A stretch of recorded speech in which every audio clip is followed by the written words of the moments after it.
In this video, I'm going to show you how to work the second edging in the adjacent shawl. The first step is to put the remaining stitch from the first edging onto a stitch holder. In this case, I'm using a stitch marker. And then you're going to take all of the stitches off of your holder and put them back onto the knitting needle. So at the beginning of the first edging, we put half of our stitches approximately onto a stitch holder. Here I'm putting them now back onto my needle so that they'll be ready for knitting.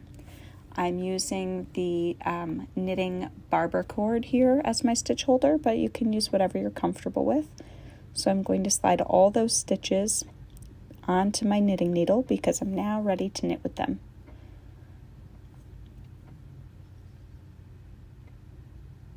Once you have them securely on the needle, you can put your holder aside, and now we'll work on the pickup for the second edging in the adjacent shawl. So I'm going to take that stitch that was on the holder here from the end of the first edging and put it onto my left hand knitting needle. So the needle that's at the point end of the second edging is going in the right hand, and the needle with all the stitches on it at the bottom corner of the shawl is going to hold on to that new stitch.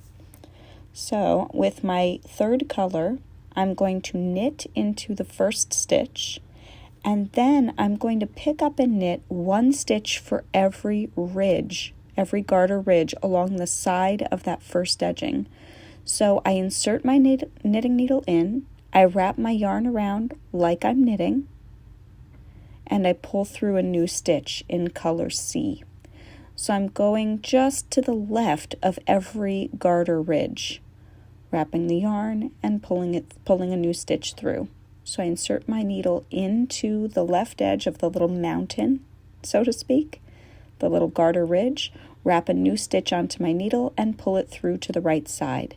And I'm going to do that across this section, across the flat edge of my first edging in the gold color.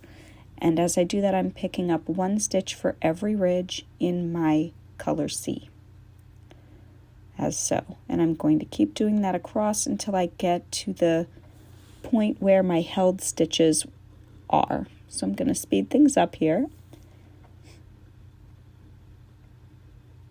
I'm almost there. So here I'm picking up again in every ridge, and I end up putting in one extra stitch right here, kind of in the corner. Up to you if you want to do that, but that's what I did here. So I've got all these nice flat stitches here on the needle. I'm going to begin working my row 1 as per the pattern. Happy knitting!